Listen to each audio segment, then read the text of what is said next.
Hi guys, good morning. Happy Tuesday morning here in the Bulacan. Good morning po sa inyo lahat at mega shoutout din sa mga Misikula Pamilisa, Barangay La Granada, Carlota, Negros Occidental, tsaka sa kapatid ko si Annalisa Misikula. Araoho, mega shoutout sa sis, ang kapatid niya si Rowena Miguel, yung dalawang bata si Catherine K. Miguel, Kayla K. Miguel, at yung aking anak na si Patricia Domingo na nasa school. Tara guys, almusal tayo. Naglaswa po ako guys ngayong umaga. Ayan po guys. Nagluto ako ng laswa. Tsaka marami ako mga over na naman. Alam mo kami lang dito. At mega shoutout din po dyan sa aking mga pamangkin sa Patero. Si Ana Marie Gonzales. At tsaka si Joyce Ann Araoho dyan sa Cavite. Mega shoutout po sa inyo dyan. Kasi Ramses Misikula. Yung iba po, hindi ko na alam po. Mega shoutout lang po sa inyo lahat dyan. Topic for today. Bakit walang ipon? Bakit nga ba guys walang ipon? Diba? True yan. Marami po talaga sa atin yung trabaho ng trabaho pero walang ipon. Bakit kaya guys? Ano kaya ang problema? Bakit wala tayong ipon? Diba? Siguro guys sa pagbabudget bakit walang ipon? Pero kung gustuhin mo kahit papaano, may ipon ka. Halimbawa, pa nagsweldo ka, ito ay bayad sa ilaw, ito bayad sa tubig, ito para sa bigas, ito para sa grocery, ito para sa baon. Sana meron talaga dyan para sa ipon. Importante po yun guys, yung may ipon tayo kahit papaano. Kasi nga, once na tayo nagkakasakit or what, o may mga pangangailangan na bigla na lang, meron kang madudukot, ika nga. Hindi naman masama na sinasabi ng iba na kasabihan na bawal daw mag-ipon kasi parang iniipunan mo daw yung mga may sakit, may mga ganito, etc. etc. Hindi po yan totoo guys. Importante sa atin yung nag-iipon tayo kahit pa paano kasi nga once may mga emergency ay mayroon tayong dudukutin. Pero kalimitan sa atin guys ay walang ipon. Bakit kaya walang ipon? Alam niyo kung bakit? Siguro para sa akin kasi may mga extracurricular tayo na mga ginagawa sa buhay na hindi po dapat. Tulad na lang po yan yung panigarilyo, yung pag-iinom, yung pagbibisyo na tungits. Tungits talaga. Oh, true.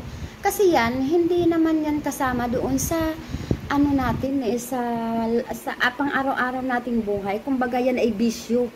Kaya kumbaga yung pera na iipunin nyo ay ibibili nyo pa ng sigarilyo o itutong its nyo pa or ano pa bang ibang mga game dyan, diba? Para bang iipunin mo na lang isipagsapalaran mo pa sa ibang bagay o sa UC. Number 1 yung sigarilyo. Kwentahin nyo nga po guys kung magkano yung stick ng sigarilyo at kwentahin nyo po kung magkano po yan monthly. Yun ipon na po sana yun, pero hindi po natin nagagawa po yun. Kasi nga, ang Pilipino ay likas na, etc. Ang mga pilot, hindi naman po lahat. Siyempre, likas sa atin talaga yung may mga bisyo tayo, naninigarilyo tayo, pero ako blessed ako kasi nga, hindi ako umiinom, hindi ako nanigarilyo, pero umiinom ako ng water, ha? Oo, yun lang. Kahit paano blessed ako na hindi ko natutunan yung mga bisyong yan. Pero may isang bisyo lang po talaga akong alam nyo na po yun. Wala, jokes lang po. Joke lang yun guys. Pero oo nga guys, pero para sa akin, kahit papaano sana matuto po tayong mag-ipon para din po yan sa mga needs or pangailangan. O halimbawa, mayroong kailangan yung family mo, kahit paano may dudukutin ka. Halimbawa, emergency na nagkasakit naman, o at least may ipon ka kaysa wala kang ipon. Eh ngayon, pag pumunta ka sa hospital, pag wala kang pera, oy nako, excuse me, doon ka muna. Eh, diba? Kaya para sa akin, kalimitan sa Pilipino ay walang ipon. Dahil gawa ng marami tayong mga extracurricular at marami tayong mga bisyo na dapat yung pera na pambili ng sigarilyo ay iipunin na lang pero hindi pa binibili, ay hindi iipunin dahil ito ay ipambili ng sigarilyo. At kung tayo ay mabisyo, nagsusugar or what, ang pera na dapat ipunin hindi dahil ipagsapalaran pa po natin ito sa sugal guys. Pero sana guys, bato-bato sa Lord, huwag naman tamaan, huwag naman magalit guys. Ang sa akin na Opinion lang po ito guys, sa akin lang. Bakit nga pa marami tayong hindi nakakapag-ipon o walang ipon, di ba guys? Hindi lang po kayo guys, di ba? Marami po yan guys. Thank you so much guys. Have a nice day everyone, and a happy morning sa inyo. At maraming salamat po sa mga nagwa-watch po ng akin mga video.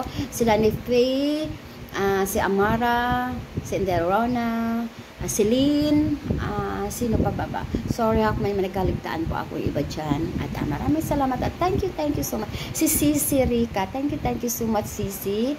At ingat palagi. Thanks.